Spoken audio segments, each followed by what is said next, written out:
Toni Braxton had already etched her name into music history by the late 1990s. Her voice was in a league of its own, silky smooth, richly textured, and deeply emotional. She wasn't just another R&B singer, she was a powerhouse, a chart-topping legend with more than 20 million albums sold worldwide. But even the brightest stars can dim, especially when business gets ugly. Behind the glamorous awards and hit singles, Toni was quietly battling financial turmoil. In 1998, she shocked the world by filing for bankruptcy, a move that left her embarrassed and financially drained. Yet, she wasn't defeated, not even close. By 2002, Toni was ready for redemption. Her new album, More Than a Woman, was more than a collection of songs. It was a statement. She had chosen a daring lead single that sampled Tupac's legendary track, Me and My Girlfriend. It was a bold, deliberate move aimed at reclaiming her place in the spotlight. She knew it would raise eyebrows, but she also believed it would reignite her career. The plan was set, the promo was lined up, and the anticipation was real. Then, without warning, everything fell apart. Weeks before her single's scheduled release, Jay-Z and an up-and-coming Beyoncé dropped their duet, '03 Bonnie and Clyde. The shock? It used the exact same Tupac sample, but more than that, it launched with enormous fanfare. Radio stations immediately picked it up. Music video channels put it on heavy rotation. The track became an instant cultural moment, and just like that, Toni's thunder was stolen. Her single never stood a chance. It was pulled, quietly and quickly. The label's excitement vanished overnight. Radio programmers refused to touch it. Promotion ceased. It was as if her version never existed. Her comeback was smothered in its crib by a glossier, more commercially viable competitor. This was no ordinary coincidence. To Toni, it felt like betrayal. In multiple interviews, she expressed anger and disappointment. She hinted that her song's concept had been leaked, perhaps even stolen. "I've been around this business long enough to know when something isn't an accident," she stated in one sit down. She wasn't calling names outright, but the implication was clear. She felt sabotaged. Taking that position was a risk, a huge one. Jay-Z wasn't just any rapper. He was building a music dynasty. Beyoncé, stepping away from Destiny's Child, was on the brink of solo superstardom. Together, they represented the future of music. Speaking out against them, even vaguely, was seen as poking the bear. Toni wasn't just airing grievances. She was questioning the integrity of a rising power couple in an industry that punishes those who don't play by the rules.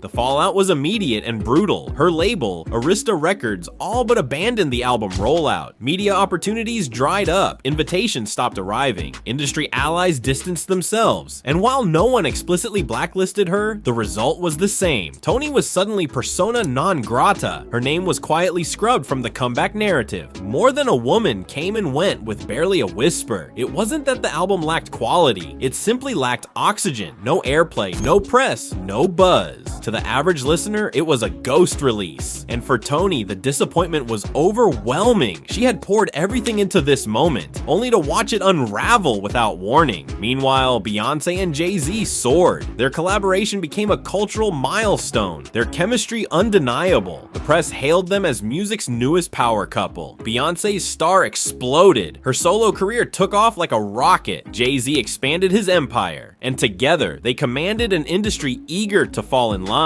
With every hit, their influence deepened, and behind them, the industry ecosystem, labels, media, brands shifted to support their dominance. Toni, by contrast, was frozen out. She never officially accused Beyoncé or Jay-Z of stealing her concept, but the mere suggestion was enough. Her complaints were seen as sour grapes, as bitterness, as a sign she couldn't adapt. The narrative changed. Toni wasn't a visionary comeback artist. She was someone clinging to the past. Still, she tried to push on. She toured, she recorded new music, she explored television, reality shows, and even Broadway, but none of it had the impact she needed. The industry's silence continued to speak volumes, and the financial pressure kept mounting. By 2010, Toni filed for bankruptcy once again. This time, the situation was even more dire. She owed millions. Medical bills, legal fees, canceled contracts, and IRS debts had buried her. Her once promising Las Vegas residency had to be canceled due to her declining health. She was diagnosed with lupus, a chronic autoimmune disease, and suffered complications that made performing nearly impossible. Her dream comeback had turned into a nightmare. And still, no one came to her rescue. No major collaborations, no award show tributes, no label-funded projects to reignite her brand. She wasn't even featured in high-profile nostalgia tours. It was as if the industry had moved on and left her behind, deliberately. Her situation wasn't unique. Other artists who had even lightly criticized Beyoncé or Jay-Z found themselves in similarly cold territory. Carrie Hilson was once considered the next big thing. Her hit "Turnin' Me On" was interpreted by many as a diss aimed at Beyoncé. The backlash was immediate. Despite her talent, her momentum stalled. She was iced out of collaborations and industry support vanished. Years later, she confirmed that speaking out, even indirectly, had led to her being unofficially blacklisted. Keshia Cole faced a similar fate. After publicly criticizing the lyrics of Beyoncé's "Bow Down," she was dragged by the Bayhive and saw support quietly disappear. Music producers became unavailable. Media coverage dried up. Opportunities faded. One moment of critique and the machine turned.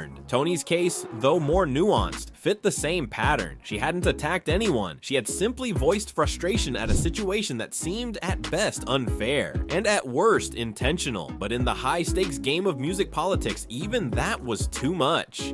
Beyoncé and Jay-Z didn't have to say a word. Their silence was powerful enough. The industry, eager to align with royalty, took the hint. Executives stopped calling, promoters stopped booking, PR firms looked elsewhere, and Toni, who once sold millions of albums and swept the Grammys, found herself invisible. The control wasn't loud or obvious. It was subtle, chilling, and effective. Years later, fans would look back and wonder what happened. Why didn't Toni's comeback work? Why wasn't she on tour with other 90s legends? Why didn't she get a proper career revival? The answers, while never officially confirmed, became increasingly clear to those paying attention. She had crossed an unspoken line, and in the entertainment world, that's the kind of misstep that doesn't get second chances. The media played its part in the silence. Toni's struggles were largely ignored. Her financial ruin wasn't explored with the same curiosity as other fallen stars. Her absence from mainstream stages wasn't questioned. It was as if everyone agreed to forget. Still, Toni kept going. She launched Braxton Family Values, a reality show that brought her back into the public eye. She released more music, modestly successful but never game-changing. She performed when she could, but the major platforms never returned. No surprise Super Bowl invites, no buzzy collaborations with younger artists, no viral career resurrection, just quiet perseverance. All because she dared to speak out about something that hit too close to the throne. It's important to remember, this isn't just about one song sample. It's about power dynamics, about how the entertainment industry protects its chosen few and punishes those who don't comply. Beyoncé and Jay-Z became symbols of that power, and anyone who threatened their ascent, even indirectly, became expendable. Toni's voice never faded, but the industry turned down her volume. The message was clear: challenge the throne and the consequences won't be loud, they'll be invisible. No public feuds, no lawsuits, just silence, just absence, just erasure. It's a strategy that has worked time and time again, and for artists like Toni Braxton, the result is a legacy unfairly diminished, not by talent or lack of effort, but by an industry that chose power over fairness. Today, Toni remains a legend to those who remember, but her story serves as a cautionary tale. She was ready for a second act. She had the music. She had the legacy. What she didn't have was protection. And in the music business, protection is everything.